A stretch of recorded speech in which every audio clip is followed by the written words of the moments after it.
Bienvenidos a la segunda clase. Vamos a reanudar viendo ahora cadera, rodilla y tobillo. Vamos a continuar con esto. Muy bien, y vamos a empezar con los aductores. Los aductores son un grupo muscular muy interesante porque se llaman aductores. ¿Y cuál es su función? Pues es la de aducir. Eso es lo que hacen. Pero no solamente tienen esa función, también ayudan a la flexión y a la extensión de cadera en determinadas circunstancias. Eso nos sirve porque ya aplicado en el gimnasio, podemos utilizar algunos ejercicios para complementar el trabajo en aductores. Cuando estamos en un rango de 40 a 70 grados de flexión de cadera, o sea, ni completamente parados ni completamente flexionados en la cadera, los aductores no tienen capacidad de asistir en flexoextensión de cadera, solamente aducen, porque la línea de fuerza de los aductores está alineada al eje de rotación. Entonces los aductores solo hacen esto con las piernas. Pero cuando hay una flexión de cadera, ahí la podemos ver, superior a 70 grados, ahí los aductores están atrás del eje de rotación y empiezan a tener una acción como si fueran un segundo glúteo mayor. Empiezan a tener esa acción, como si fueran un segundo glúteo, ¿ok? Porque quieren volver a su eje de rotación. ¿Esto cómo se vería aplicado? Aquí es donde estarían los aductores, ¿ok? Estarían en esa zona, en esta zona. En una sentadilla media, que es lo que estamos viendo ahí, esta de acá, los aductores solo pueden hacer eso, aducir, solamente cierran las piernas. Pero en una sentadilla profunda, aquí tenemos los aductores, ahí ya no solamente hacen eso. Aquí ya tienen la función de que cuando tú quieres subir, estos aductores te van a empujar hacia arriba. ¿Ah? Entonces están trabajando también los aductores. Y aquí vemos un estudio que es un claro ejemplo de la importancia de la sentadilla profunda. Una sentadilla profunda es una sentadilla en la que ya no puedes bajar más, ¿vale? Irónicamente, estas imágenes no son de sentadilla profunda. Esto no es una sentadilla profunda, esto no es una sentadilla profunda. Esas dos son sentadillas medias. Bueno, esta más o menos, pero ahorita lo vamos a platicar eso. Entonces lo que hicieron fue que dividieron 17 personas en dos grupos. Tú vas a hacer 10 semanas sentadilla media y tú vas a hacer 10 semanas sentadilla completa. ¿Qué fue lo que encontraron? Bueno, antes de que les diga los resultados, les voy a enseñar cómo se ve una sentadilla completa, porque eso pues tenemos que clarificarlo primero, si no va a haber muchos malentendidos. Entonces, voy a enseñarles. Ok, este es su servidor. Una sentadilla completa se ve así. Lo que observamos, lo que checamos, es a qué altura está la cadera y a qué altura está la rodilla. Vamos a hacer primero una repetición. Ahí está. Y en la segunda, vamos a ver los detalles. Ahí. ¿Qué es lo que podemos notar? Que la cadera está por debajo de la rodilla. Eso es una sentadilla profunda. Ese es un aspecto. ¿Cuál es el otro? Que ya no se puede acercar más isquiotibiales con pantorrilla. O sea, ya no hay más posibilidad de flexionar aún más la rodilla. Ya está lo más flexionada que se puede. Eso es una sentadilla profunda. ¿Sale? Bueno, y que los talones no se despeguen. Bien. Entonces, ya estando en ese entendido, ahora sí vamos a ver los resultados de este estudio. Encontraron que sentadilla profunda provocó mayor crecimiento en aductores, que es lo que estábamos viendo, en cuádriceps y en glúteo. Donde hubo mayor diferencia fue en glúteo. Pero en cuádriceps, estos 3 asteriscos significa que hubo suficiente diferencia como para que sea notorio. Aquí sentadilla media, nada más 2 asteriscos. ¿Qué pasó en aductores? 3 asteriscos y signo de gato para enfatizarlo todavía más, comparado con ahí un triste asterisquillo. Y en glúteo mayor fue todavía más drástico. 3 asteriscos, 2 signos de gato, comparado con este triste crecimiento. Y de hecho lo podemos ver ahí. O sea, ¿cuál es la diferencia entre esto y esto? Es enorme. Esto es 3, ay, qué feo 3. Esto es 3 veces más crecimiento de glúteo mayor en sentadilla profunda comparada con sentadilla media. Esto es 2 veces más crecimiento y esto es 1.2 veces más crecimiento. ¿Okay? Entonces, no es algo que se puede ignorar fácilmente. O sea, la diferencia es muy clara. Ahí lo tenemos, de hecho, las conclusiones. ¿Qué implicaciones tiene esto para entrenamiento de miembros inferiores? La sentadilla, desplante, prensa, todas sus variantes, y de hecho, el 99% de los ejercicios es preferible hacerlos en un rango de movimiento completo para maximizar el trabajo muscular. De nuevo, irónicamente, ninguna de estas imágenes es rango de movimiento completo. Aquí puede bajar más, aquí puede bajar más, aquí puede bajar más. ¿Ok? Bueno, asumiendo que la máquina la deje. Todo eso es rango de movimiento incompleto. ¿Ok? Rango de movimiento completo es lo que vimos en el video. Ya no puedes bajar más. ¿Vale? Ahora, las únicas excepciones hasta ahora han sido las que ya vimos. Elevación lateral con mancuernas y apertura de pecho con mancuernas. Esas han sido las únicas excepciones hasta ahora donde rango medio es superior al rango completo. Pero en el resto, rango completo es superior. Entonces, viendo la sentadilla, ¿qué osteocinemática se necesita para levantar el peso? Bueno, pues la rodilla necesita extenderse, la cadera necesita extenderse y la columna necesita extenderse. Entonces, ¿qué osteocinemática se necesita? Extensión de rodilla, extensión de cadera, extensión de tronco. ¿Qué músculos hacen esto? ¿Quién extiende la rodilla? Cuádriceps. ¿Quién extiende la cadera? Glúteo. ¿Y quién extiende el tronco? Erectores espinales o paravertebrales, también llamados. ¿Dónde están los vectores de fuerza? Facilísimo. El peso me empuja hacia abajo y yo me muevo hacia arriba. ¿Están alineados? Sí, sí están alineados.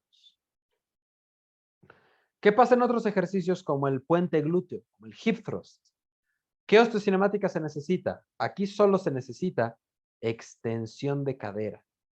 ¿Qué músculos hacen eso? Glúteo mayor. ¿Dónde están los vectores? Bueno, aquí está muy bien porque es aquí hacia abajo y aquí hacia arriba. Están alineados. Patada. ¿Qué osteocinemática? Lo mismo. Extensión de cadera. ¿Qué músculos hacen eso? Glúteo mayor. ¿Dónde están los vectores de fuerza? Ahí lo podemos ver clarísimo, representado en el cable de acero. ¿Y hacia dónde nosotros empujamos? Hacia allá. ¿Están alineados? Sí, sí están alineados. Ahora, eso es viendo el movimiento, pero cuando hablamos ya de grupos musculares específicos, por ejemplo, ya vimos que glúteo se usa en sentadilla libre, pero el glúteo probablemente debe ser trabajado en más de una sola dirección. ¿Okay? Porque ¿qué pasa en sentadilla? Si nosotros vemos el vector de glúteo, o sea, si estamos parados, paradas y apretamos glúteo, pues glúteo va hacia adelante, ¿cierto? Entonces, cuando estamos en una sentadilla, el vector de fuerza de la sentadilla va en esta dirección en azul, pero el glúteo en esa posición no va contra ese vector, va en otro vector completamente, no están alineados. Entonces, eso que hacen en sentadillas que dicen, es que hasta arriba aprieta glúteos. Eso no hace absolutamente nada. porque los vectores no tienen ninguna resistencia el glúteo. A medida que empiezas a bajar en la sentadilla, esos vectores empiezan a alinearse. O sea, están así, y a medida que empiezas a bajar, empiezan a alinearse cada vez más. Nunca llegan a estar completamente alineados, pero sí se alinean mucho más. Y de hecho lo podemos ver los resultados en el estudio, que es cuando hacen una sentadilla completa, el crecimiento es mayor.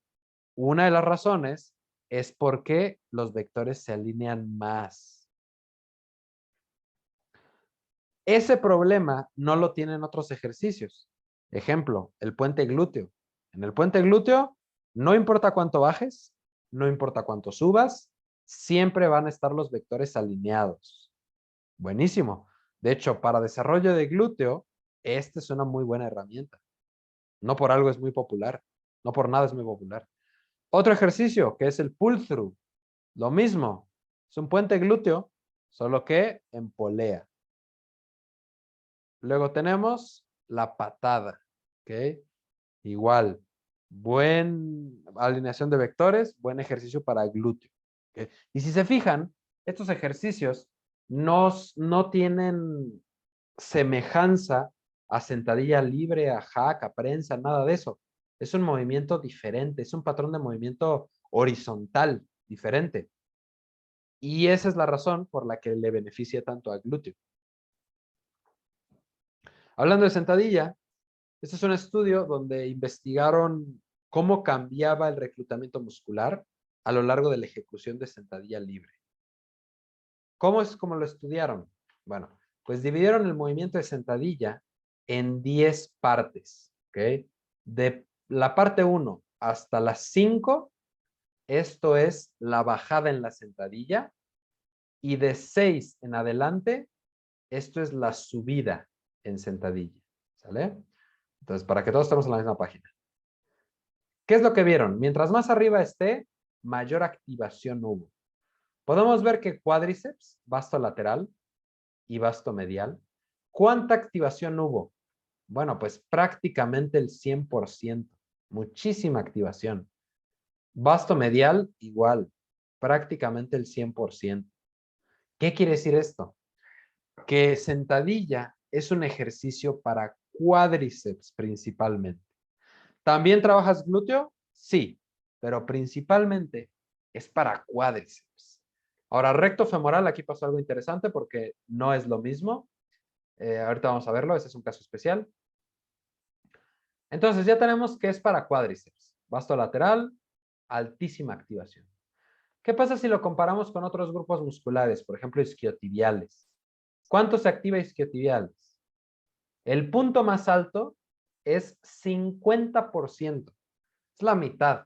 Y además de eso, se activan solamente ya cuando estás hasta arriba en la sentadilla. ¿Por qué ocurre eso?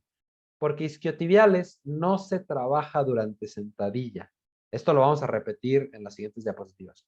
Pero no se trabaja. ¿Okay? Los isquiotibiales lo que hacen es que evitan que te caigas. Eso es lo que hacen, estabilizan, pero no se tensan, no se estiran bajo tensión. Glúteo. Bueno, en glúteo sí se estira bajo tensión, pero la activación no es comparable. De hecho, lo podemos ver. El punto más alto es como 65%. Esto quiere decir que sentadilla es para cuádriceps, es más para cuádriceps que para glúteo. Ahí lo tenemos. Y este es un estudio donde dijeron, vale, pues vamos a comparar puente glúteo, sentadilla y desplante para ver cuál de los tres tiene mayor activación de glúteo mayor.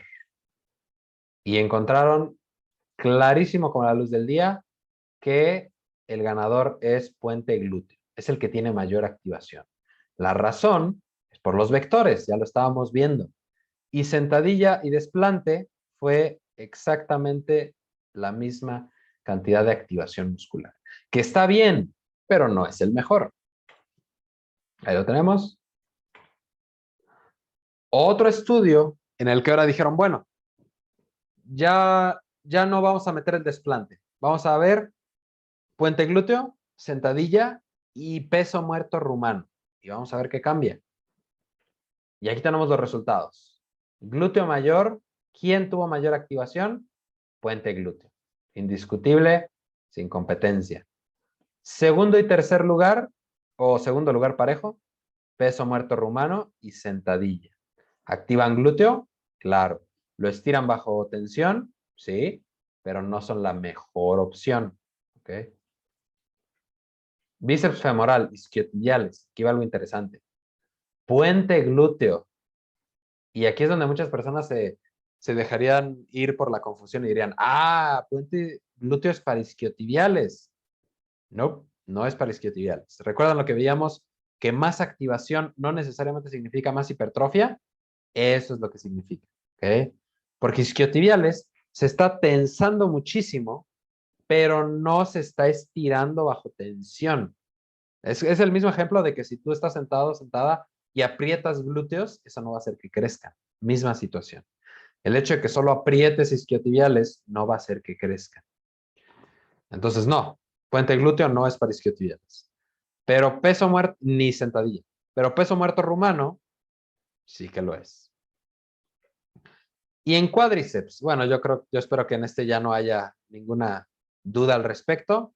Sentadilla es el claro e indiscutible ganador en cuádriceps. Activación de cuádriceps. Ahí lo tenemos. ¿Qué implicación tiene esto para el entrenamiento de glúteo? La implicación es que para desarrollo óptimo de glúteo, quieres entrenarlo en más de una sola dirección. O sea, no quieres hacer solo sentadilla, solo prensa, solo desplante, ni quieres hacer solo puente glúteo, solo pull through, solo patada. Quieres una combinación de ambos. Y de hecho hay un argumento que puede hacerse, que podríamos hacer una diferenciación funcional entre glúteo superior y glúteo inferior. ¿Okay? Ahora, no tengo evidencia para respaldar eso, así que tómenlo con una pizca de sal, pero si el glúteo tiene suficiente área, suficiente superficie, como para que consideremos que algunos ejercicios son para glúteo superior y glúteo inferior. Por ejemplo, ¿cuáles serían probablemente para glúteo inferior? Sentadilla, desplante, prensa, hack squat. ¿Cuáles serían más para glúteo superior? Bueno, pues puente glúteo, patada, pull through. Porque un movimiento es más vertical, como sentadilla, es más vertical, se estira más la parte del glúteo inferior, que sería el glúteo inferior, y el otro es más horizontal, ¿okay? Se alcanza a activar más la parte de glúteo que sería superior. Entonces, importante de consideración a tenerlo en cuenta. Vamos a hablar de estabilidad. Este es un aspecto de biomecánica que normalmente no se menciona tanto y no se le da mucha importancia en el gimnasio. Hay una frase que dice, no puedes disparar un cañón desde una canoa. Y la razón de esta frase es porque si literalmente intentas disparar un cañón desde una canoa, conoces la imagen, la bala no va a salir muy lejos. Lo que va a pasar es que la canoa va a salir disparada en la otra dirección. En otras palabras, para poder generar una fuerza importante, necesitas una superficie estable. ¿Y eso cómo se ve en el gimnasio? Bueno, que hay ejercicios que sacrifican estabilidad por, no lo sé, sensacionalismo, porque se ve padre un ejercicio. Y el ejemplo más claro es esa aberración de ejercicio. Yo lo sé, a muchas personas les gusta la sentadilla búlgara, les encanta. Es un ejercicio espantoso, ¿ok? Tiene dos problemas muy grandes. No necesita más, con dos tiene. Primer problema, ¿cuánta estabilidad tienes en esto y en esto? Muy poquita. Yo creo que a todo el mundo le ha pasado que estás haciendo desplante búlgaro, sentadilla búlgara, y como a la segunda, tercera repetición, tienes que dar saltitos para reacomodarte porque te estás cayendo. Eso es inestabilidad. Estás sacrificando fuerza estás sacrificando estabilidad que disminuye la fuerza por, pues no lo sé por qué, sinceramente, no sé por qué hacen ese ejercicio. Ahora, si ese mismo ejercicio lo haces, pero en la Smith, lo haces con rieles, con flechas que ya no dejan que te caigas, ok, esa opción es mucho más viable, ¿sale? Sería mucho mejor. Que esa es la función del Smith, te soluciona ese problema. Ahora, aquí hay otro problema, vamos al segundo problema de esta aberración de ejercicio. ¿Cuál es el rango? Ya vimos la importancia del rango completo. Ya vimos que sentadilla media, desplante medio, híjole, 3 veces menos crecimiento de glúteo, 2 veces menos crecimiento de aductores y 1.2 veces menos crecimiento de cuádriceps. Entonces, no queremos rango medio. ¿Cuánto rango te permite el desplante búlgaro? Medio. Por más que quieras bajar, no vas a poder bajar más, porque tu rodilla va a chocar con el piso. O en este caso, ya no vas a poder extender más la cadera y vas a poder llegar solo hasta la mitad. Entonces, ese segundo problema es muy grande en el desplante búlgaro, sentadilla búlgara. Por eso, la verdad es que yo nunca lo recomiendo. Otros aspectos de estabilidad, que son el calzado y el agarre. Bueno, de hecho, antes de que pasamos a esto, hablando de estabilidad, si recuerdan, veíamos de glúteo este ejercicio que era de patada. Esta patada a mí me parece poco eficiente. Y la razón, van a decir, no, pues es que odias toda nuestra rutina, todo lo que hacemos. La razón es porque esta posición no es muy inestable. Esta posición es muy poco inestable. Entonces sacrificas cuánta fuerza puede generar el glúteo porque estás en una posición inestable. ¿Cuál sería una mejor opción? Y es lo que les voy a enseñar ahorita, la razón por la que me regreso. Les voy a enseñar qué patada es la que yo siempre recomiendo y la que yo siempre manejo en atletas, al menos para gimnasio, para hipertrofia. Esta es la patada que yo recomiendo, ¿ok? ¿Qué necesitas? Necesitas un banquito de desplante, necesitas un maneral de acero preferentemente, de metal, y lo que vas a hacer es que te vas a subir ese banquito, vas a acomodar el pie dentro del maneral, dentro de la agarradera, como quieras llamarle, y desde ahí vas a generar el movimiento de patada. Entonces, ¿qué ventajas tiene esto? Primero, es la posición que te permite mayor estabilidad. Primero. Segundo, ¿cuál es el rango de movimiento que te permite? Venga, pues glúteo ya no se puede estirar más, ya está en su máximo estiramiento. ¿Y hasta dónde llega el gesto? Hasta allá, máxima contracción. O sea, el rango de movimiento no podría ser mayor. ¿Vale? ¿Y qué pasa con los vectores? Que es un aspecto muy interesante. Si nosotros vemos los vectores en esa parte de inicio del movimiento, vemos que mi pie empuja para acá y la resistencia de la polea va en esta dirección. ¿Están alineados? Sí, sí están alineados. Me adelanto un poquito. ¿Qué pasa ahí? Bueno, pues mi pie va en este vector y el cable va en este vector. ¿Está alineado? Sí, sí está alineado. Hasta ahí vamos bien. Luego acá. ¿Qué pasa acá? ¿Hacia dónde va Bueno, ¿hacia dónde va el vector de fuerza del glúteo? Va hacia allá. ¿Y hacia dónde va el cable de acero? Va hacia acá. ¿Están alineados los vectores? No, no están alineados los vectores. Entonces, eh, cómo reconcilio eso si les he estado diciendo que los vectores son muy importantes? Bueno, pues la razón en la que aquí hay esa excepción es porque esta posición inicial es tan fuerte que el peso que puedes levantar es demasiado alto comparado con el peso que puede sostener glúteo al final del movimiento. Pues esta es la posición más fuerte y esta es la posición más débil.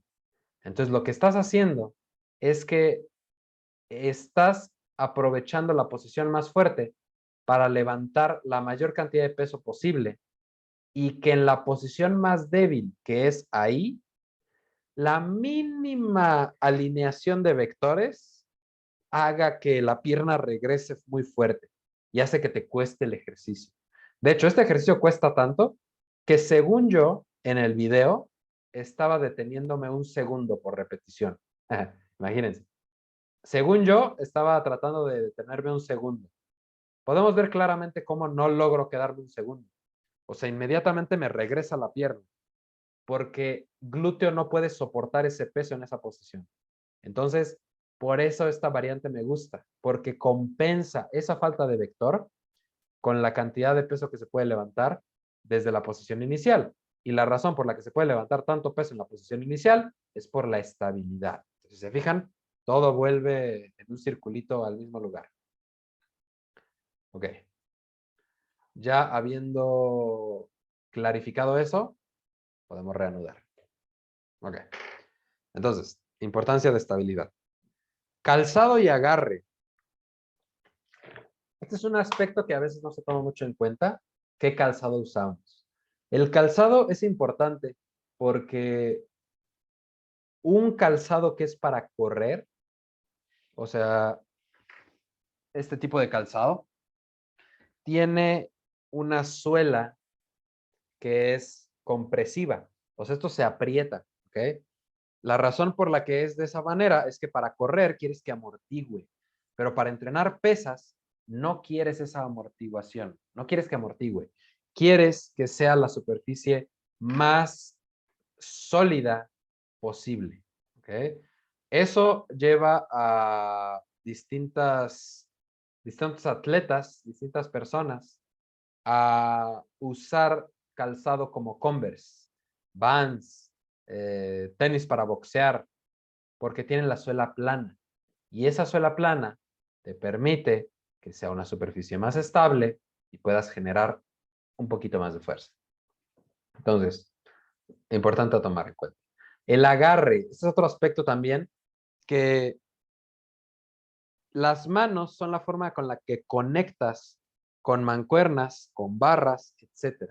Entonces, si el agarre no es sólido, ¿cuánta fuerza vas a poder generar? Vas a poder generar mucha. Y de hecho, les voy a plantear un ejemplo. Todo el mundo imagino que habrá hecho sentadilla libre. Entonces, ahora, todo el mundo imagino sabrá cuánto peso puede sacar en sentadilla libre. Tal vez 100 kilos, 60 kilos, 120 kilos, no lo sé. Pero ahora, imagina que te digo, haz ese mismo peso en sentadilla libre, pero hazlo sobre una media pelota Bosu, esas medias pelotas de yoga. Hazlo parado ahí. ¿Crees que vas a poder sacar el mismo peso por las mismas repeticiones? Por supuesto que no. ¿Por qué? Es el mismo peso, es el mismo movimiento, es el mismo gimnasio. ¿Qué es lo que cambió? Lo que cambió es la estabilidad. Puedes generar menor fuerza porque estás en una superficie inestable. Y hablando de la sentadilla, tenemos que tomar en cuenta que la sentadilla es diferente para todos, particularmente desde dos aspectos. Un aspecto de proporciones anatómicas y un aspecto de movilidad de tobillo. Primero, variables anatómicas. Si vemos los segmentos que se involucran en sentadilla, pues son fémur, tronco, tibia. ¿Okay? Si vemos la longitud del fémur, aquí lo tenemos el fémur. Un fémur relativamente corto favorece sentadilla libre, mientras que un fémur relativamente largo no la favorece. Tienes que estar más inclinado hacia adelante. Esa línea en azul es el vector de la gravedad, donde tiene que ir la barra, porque si va más adelante te caes y si va más atrás te caes. Entonces, fémur relativamente corto favorece sentadilla libre. Tibia es lo contrario. Una tibia relativamente larga favorece el gesto de sentadilla libre. Te permite bajar más profundo y más erguido. Y un torso relativamente largo favorece sentadilla libre. Entonces, las proporciones que facilitan la sentadilla son torso relativamente largo tibia relativamente larga y fémur relativamente corto. O sea, largo, corto, largo. Pero hay otro aspecto que no es el de las proporciones y que de hecho es más importante. Porque uno puede decir, bueno, oye, yo no tengo proporciones que me facilitan la sentadilla libre. Significa que la sentadilla libre no es para mí, en lo absoluto. Hay un aspecto más importante, que es el de dorsiflexión. La dorsiflexión de tobillo, si recuerdan, es esta posición del tobillo.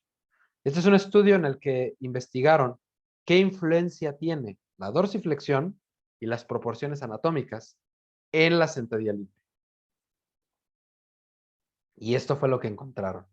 Encontraron una correlación entre dorsiflexión y tronco erguido. Quiere decir que a mayor dorsiflexión puedas generar, más erguido y más profunda puedes hacer la sentadilla. La movilidad de tobillo explicó 45% de los cambios de inclinación del tronco, mientras que las proporciones anatómicas explicaron solo el 15% de inclinación del tronco. ¿Okay? Ahí lo tenemos. El rango de dorsiflexión es más importante que las proporciones. Entonces, eso de que, ay, es que yo no puedo hacer sentadilla porque mis proporciones, no. Si puedes, solo necesitas más dorsiflexión tal vez. Si tienes proporciones anatómicas que no te favorecen la sentadilla libre, necesitas más dorsiflexión. Y si tienes proporciones anatómicas que sí te favorecen la sentadilla libre, no necesitas tanta dorsiflexión. ¿Va? Y de hecho eso lo podemos ver en el mismo video que habíamos visto sobre sentadilla. Si esta vez observamos solamente el tobillo, nos vamos a dar cuenta que vamos a enfocarnos en esto. Vamos a ver cuánto se desplaza en dorsiflexión. Ahí. Eso es lo más importante. Porque de hecho, yo no tengo las mejores proporciones para sentadilla libre, pero la dorsiflexión que tengo, pues es bastante respetable. Entonces, eso me permite la sentadilla profunda, independientemente de mis proporciones anatómicas. Bueno, no independientemente, pero sí contribuye mucho más que las proporciones. Ahora, de isquiotibiales. Vamos a hablar de isquiotibiales. Los isquiotibiales son músculos biarticulares, quiere decir que cruzan dos articulaciones. Dos articulaciones, pues articulaciones. Cruzan la cadera y cruzan la rodilla. Cruzan esas dos. Esta es la razón por la que para entrenarlos necesitas cumplir una de dos condiciones.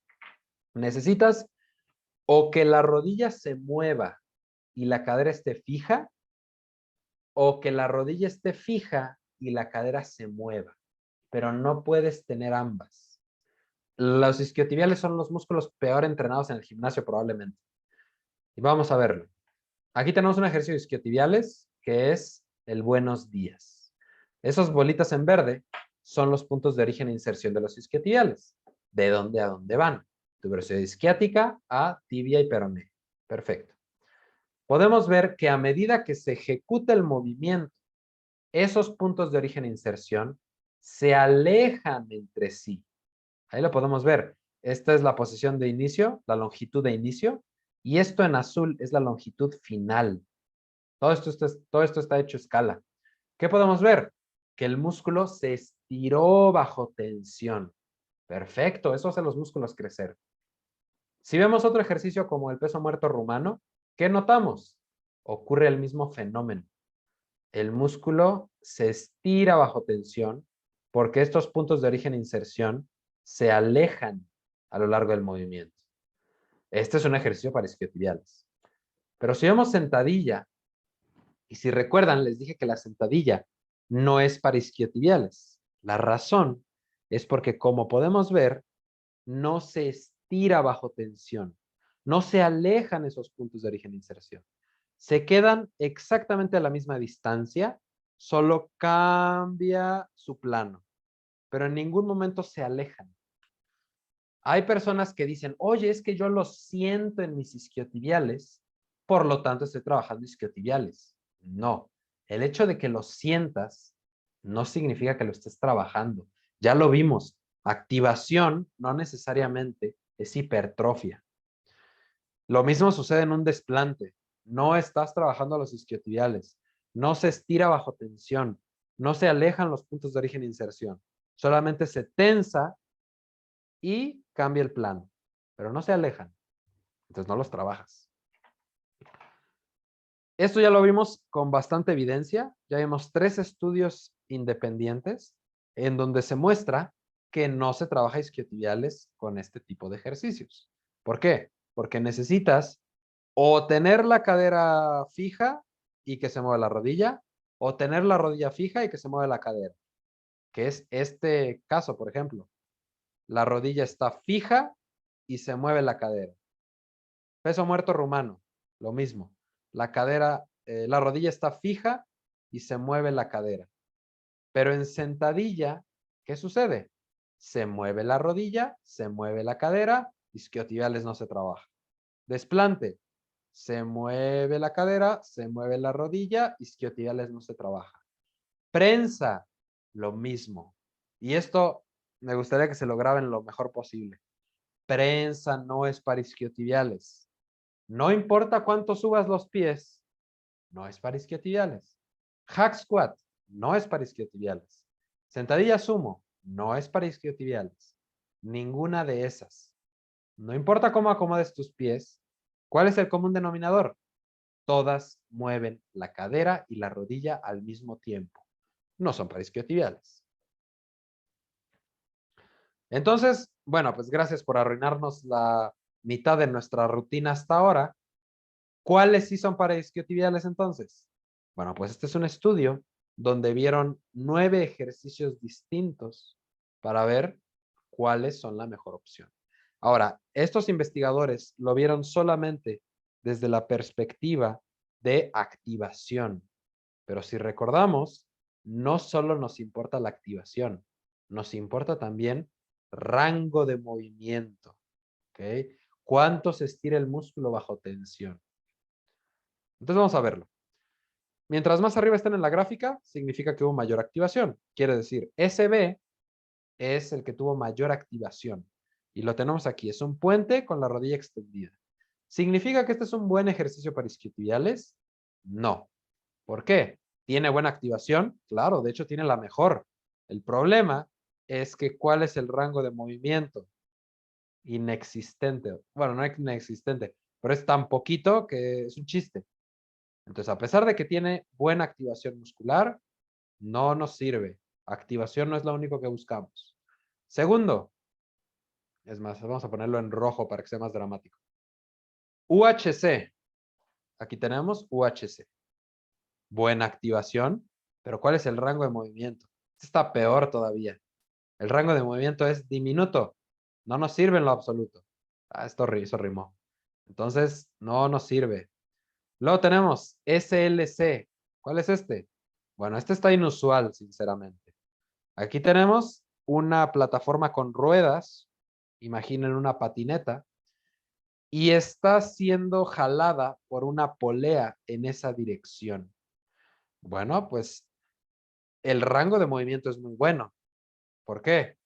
Tienes desde aquí hasta allá para hacer todo ese estiramiento bajo tensión.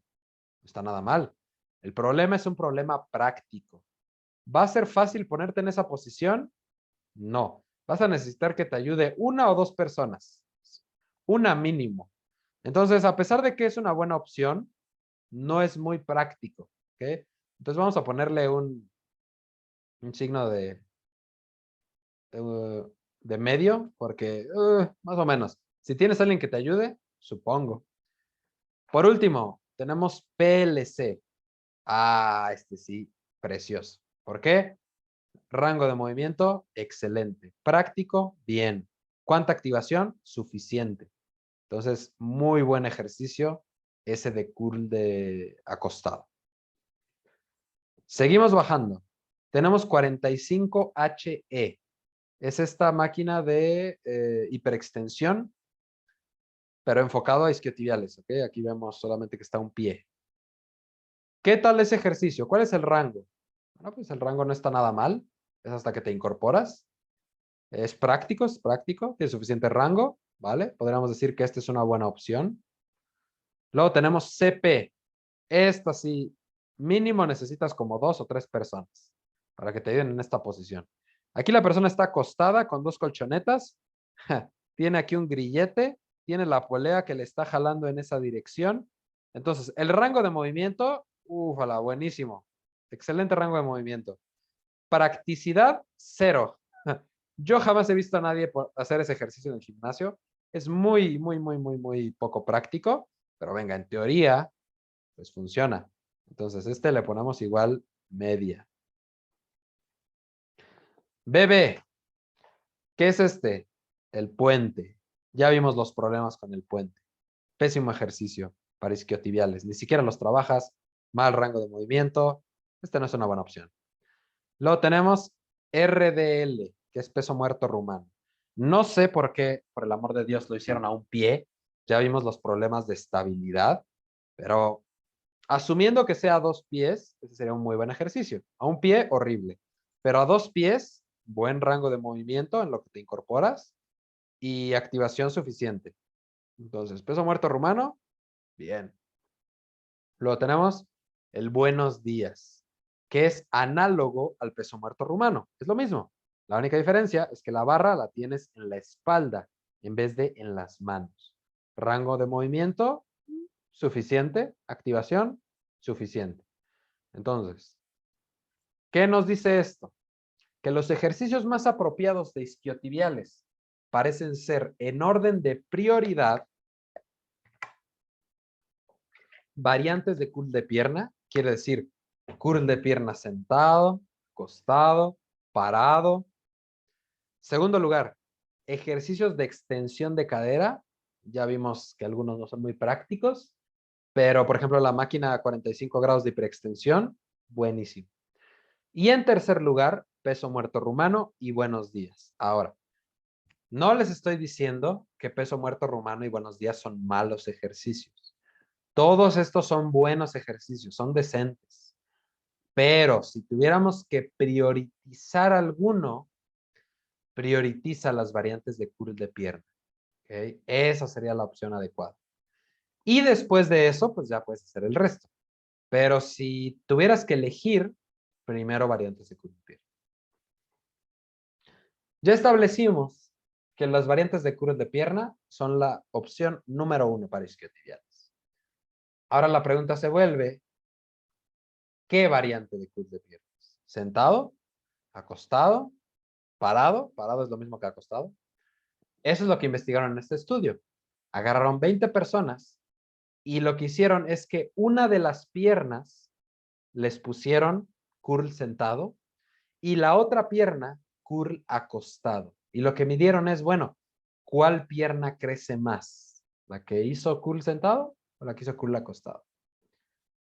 Hagan sus apuestas en casa y aquí tenemos los resultados. Facilito. Podemos ver en la gráfica, en negro, tenemos curl sentado, negro y rojo, y gris y verde tenemos curl acostado. Podemos ver que en todos los puntos de medición relevantes hubo más crecimiento sentado, sentado, sentado, sentado, y estos realmente ya no importan porque ya son otros grupos musculares. ¿Qué nos indica esto? Que hay superioridad en curl sentado que en acostado. Hubo casi 1.5 veces más crecimiento en sentado que acostado. Entonces ya lo vamos desglosando todavía más. Ya vimos que opción número 1, variantes de curl de pierna. Pero dentro de esas variantes de curl de pierna, la mejor opción es curl sentado y luego otras. Esto no quiere decir que si no tienes curl sentado en tu gimnasio, oh, lástima, ya se arruinó todo, ya mejor deja de entrenar. No, no va por ahí. ¿Okay? Si no lo tienes, no pasa nada. Pero si sí lo tienes y no lo estás usando, pues no sé qué estás haciendo con tu vida. Hay que empezar a usar esa máquina porque es buenísima. Ahí lo tenemos, lo que les acabo de mencionar. Recto femoral. El recto femoral tiene y lo dejé hasta ahorita, porque es una parte del cuádriceps, pero lo dejé hasta ahorita porque tiene características muy similares a los isquiotibiales. El recto femoral es la única parte del cuádriceps que cruza rodilla y que cruza cadera. Por lo tanto, sus propiedades son similares a los isquiotibiales. Necesitas que o se mueva la cadera y se esté fijo la rodilla, o que se mueva la rodilla y esté fija la cadera para que haya suficiente estímulo. De hecho, si recordamos, recto femoral no era comparable con el resto de los vastos, tenía menos activación. Y la razón es porque es biarticular. Esta es la posición que más favorece a recto femoral. ¿Okay? Extensión de cadera y flexión de rodilla. El problema es que la mayoría de los ejercicios en el gimnasio no tienen ese patrón. Tienen flexión de rodilla, bien, y flexión de cadera. Entonces no se trabaja al máximo el recto femoral o recto anterior. No me vayan a confundir femoral con isquiotibiales, por favor, porque eso es algo completamente distinto. ¿Y qué podemos ver en la mayoría de los ejercicios? Lo mismo, flexión de cadera, flexión de cadera, flexión de cadera. Entonces, ahí nos está faltando, nos estamos quedando cortos. ¿Qué soluciones habría? Bueno, esta es esa variante de Sisi. Ok, a mí no me gusta porque ¿cuánta fuerza puedes generar en el abdomen? Pues no es comparable con cuádriceps. Entonces te vas a cansar primero de abdomen. Pero, ¿qué es lo que sí nos podemos obtener de información útil? Flexión de rodilla y extensión de cadera. Bien. Hay otra opción, hacerlo en polea, donde tenemos flexión de rodilla y extensión de cadera. Ok, esto también es válido. Aquí lo que está pasando es que la persona tiene un grillete y una polea que lo está jalando en esa dirección. ¿Vale? Es una opción. Pero hay una opción mejor. Y ahorita yo les voy a enseñar, de hecho, dos opciones. Les voy a enseñar una opción para principiantes, para personas que nunca han hecho trabajo de recto anterior o recto femoral de cuádriceps, y una para personas ya más enfermas, más avanzadas. Entonces, esta es la primera opción para personas que nunca lo han hecho. Y lo que se necesita es una liga de resistencia y pues algo para las rodillas, básicamente. ¿Cómo se ve el movimiento? Se ve así. ¿Qué es lo que está sucediendo? Bueno, si nos fijamos en la articulación de la rodilla y la cadera, la rodilla está flexionada y la cadera está extendida. Buenísimo. Esto está estirando el recto femoral, el recto anterior, a su máxima capacidad. Y de hecho también el resto de cuádriceps, ¿ok? El resto de cuádriceps también. Entonces, esta opción es apropiada para alguien que nunca lo ha hecho. Por ahí puedes iniciar. Otra opción que es más compleja sería, esta sería como ya la versión final. Si nunca lo has hecho, empieza por ese hincado. Si ya lo haces hincado y todo va fácil, ahora lo haces parado. Y si ya lo puedes hacer parado, lo haces en la Smith. ¿Cómo se ve parado sin la Smith? Es exactamente el mismo movimiento, solo que sin la Smith. ¿Ok? Pero es el mismo gesto, para que tengan un sentido de cuál es la progresión. Entonces ahí lo vemos. Este es el gesto. ¿Ok? Te digo, si todavía no lo puedes hacer con la Smith, lo haces sin la Smith, con tu propio peso. Y empiezas poquito a poco. Entonces ahí, y vale. ¿Qué está sucediendo? Flexión de rodilla al máximo. Extensión de cadera, muy bien. ¿Y cuánto se está estirando recto anterior, recto femoral? Toda su máxima capacidad. Y también el resto de cuádriceps está trabajándose muy bien. Entonces, esta opción, gran opción para trabajar en cuádriceps, gran opción. Pero hay que empezar poquito a poco con las primeras opciones para que no sufran malestares.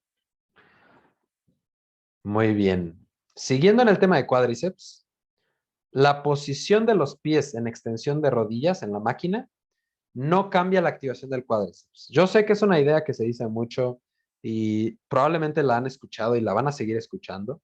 La verdad es que yo no puedo estar de acuerdo con eso, que dicen, es que pies para afuera tal vasto. Pies para adentro, tal vasto.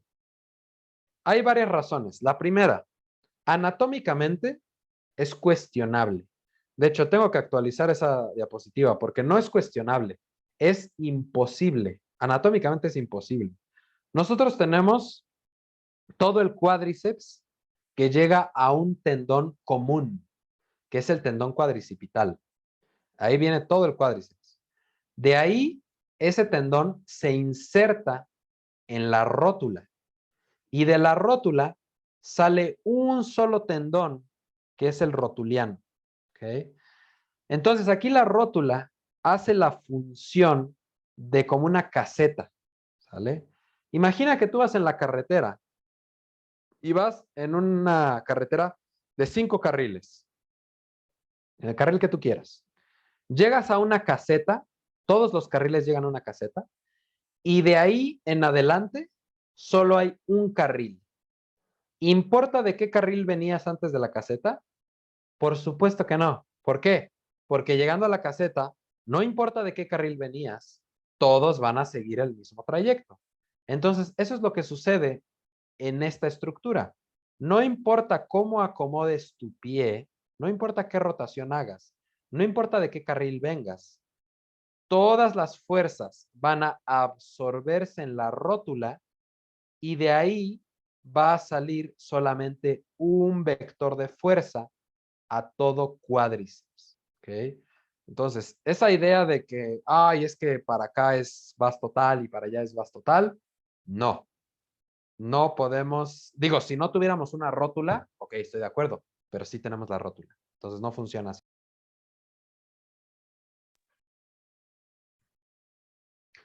Funcionalmente también es cuestionable, porque tenemos un mecanismo que se llama mecanismo screw home. Quiere decir que la rodilla automáticamente, o sea, esto ya viene incluido desde que naces, no lo puedes cambiar. Tu rodilla automáticamente se bloquea y rota 10 grados a la hora de extender la rodilla. No lo puedes evitar porque ya tu rodilla está hecha de esa forma. Los cóndilos femorales y las mesetas tibiales ya están hechas de esa forma, automáticamente se bloquea. Entonces, aún si dices, bueno, ok, voy a poner el pie hacia allá para activar tal vasto. Aunque no lo quieras, la rodilla automáticamente se va a volver a bloquear. No importa cuánta fuerza pongas. Y por último, la evidencia que tenemos, muy deficiente. O sea, realmente tenemos evidencia muy poca y conflictiva. O sea, hay un estudio que dice que sí hay diferencia y hay otro estudio que dice que no hay diferencia en activación. Pero ya vemos que la activación no es todo lo que importa, ya que la posición del pie no cambia el rango de movimiento y la activación no es suficiente como para que hagamos esa recomendación de que se utilizan otros bastos, pues realmente no se puede recomendar que ese cambio de posición del pie va a activar diferente el cuádriceps. Lo siento, pero no. Ahora, en tríceps sural, aquí es donde es una situación similar, pero aquí es diferente porque aquí sí la posición del pie importa y lo vamos a ver más adelante. Tríceps sural está compuesto de gastrocnemio y sóleo. De hecho, gastrocnemio lateral, gastrocnemio medial y sóleo. ¿Ah? La característica es que gastrocnemio es lo más superficial y cruza dos articulaciones, es biarticular, mientras que el sóleo es profundo y solo cruza una articulación. ¿Qué implicaciones tiene esto? Que en la costurera muchas personas que es para muchas personas piensan que es para pantorrillas grandes. La costurera es para sóleos grandes. No sé quién querría entrenar el sóleo en el gimnasio para hipertrofia, pero ok. No trabajas lo más el gastrocnemio, porque lo que pasa es que con esa flexión de rodilla pierdes tensión en la porción de gastrocnemios que está más cerca a la rodilla. La mejor opción para gastrocnemios, que es lo que bota a la hora de ver la pantorrilla, es esto. Elevación de talones con la rodilla extendida. Esta es la mejor opción, porque no hay pérdida de tensión de gastrocnemios. Ahora, si tú quieres entrar al sóleo, no sé por qué alguien querría, pero vale. O sea, es una tirita lo que se ve superficialmente. la costurera es la mejor opción, porque esa pérdida de tensión que sufre gastrocnemios se le pasa, o sea, no desaparece, se le pasa a sóleo. Y en elevación de talones con rodillas extendidas, no hay pérdida de tensión de gastrocnemios, por lo tanto, la tensión es igual entre gastrocnemios y sóleo. Y de hecho eso lo vemos aquí. Este es un estudio en el que vieron exactamente lo que estamos platicando. ¿Qué pasa si tú pones a alguien en una costurera? ¿Cuánto trabaja gastrocnemios? Bueno, pues gastrocnemios trabaja más o menos y el sóleo trabaja bastante. ¿Qué pasa si ponemos en una elevación de talones con rodilla extendida? Ah, sóleo trabaja mucho menos y gastrocnemios trabaja mucho más, que es consistente con lo que estamos platicando. La posición de los talones en la elevación de talones, sí, esa sí que es importante. Y recuerden que les mencionaba, esto es algo que personalmente yo antes pensaba que no era cierto, pero la evidencia es muy clara en que sí es algo que parece importar. ¿Va? Y esto se ha replicado varias veces en electromiografía y en estudios de crecimiento muscular. Se ha visto que las puntas hacia afuera favorecen el gastrocnemio medial y las puntas hacia adentro el lateral. O sea, quiere decir que esta posición de puntas hacia adentro favorece lo de afuera y puntas hacia afuera favorece lo de adentro. De hecho, es una forma muy fácil de memorizarlo. Puntas adentro, trabajas afuera. Puntas afuera, trabajas adentro. O sea, lo contrario. Y esto se ha replicado en estudios de hipertrofia, en estudios de crecimiento muscular, donde se ha visto lo mismo. Se ha visto que puntas hacia adentro, hipertrofia más gastrocnemio lateral, y puntas hacia afuera, hipertrofia más gastrocnemio medial. ¿Ah? De hecho, ahí lo tenemos los resultados.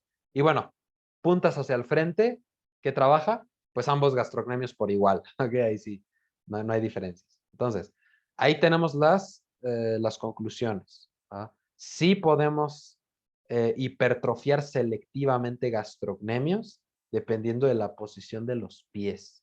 Lo que yo siempre les recomiendo es, si alguien nunca ha entrenado en el gimnasio, no es necesario que le pongas esas variantes. O sea, primero ponle puntas hacia adelante nada más y ve qué gastrocnemio crece más. O sea, ve cuál es el crecimiento normal. Y ya si dices, oye, ¿sabes qué? Mi gastrocnemio tal, como que siento que podría estar más grande, se ve medio raro comparado con el otro. Bueno, pues entonces ya puedes hipertrofiar selectivamente ese. Pero desde el inicio, híjole, no sabes ni siquiera cómo vas a crecer. Entonces, no es la mejor idea hacerlo desde el mero inicio. ¿Va? Quieres primero tener ese margen para ver cómo creces. Muy bien. Entonces, con esto terminamos el módulo de biomecánica. ¿Sale? Recapitulando, vimos la parte de osteocinemática, vimos la parte de activación muscular, vimos los distintos segmentos que era hombro, codo, rodilla, cadera, abdomen, tobillo. Y bueno, con eso concluimos este módulo. Nos vamos a estar viendo en módulos más adelante. Entonces, bueno, pues por ahí nos estaremos viendo en otras clases.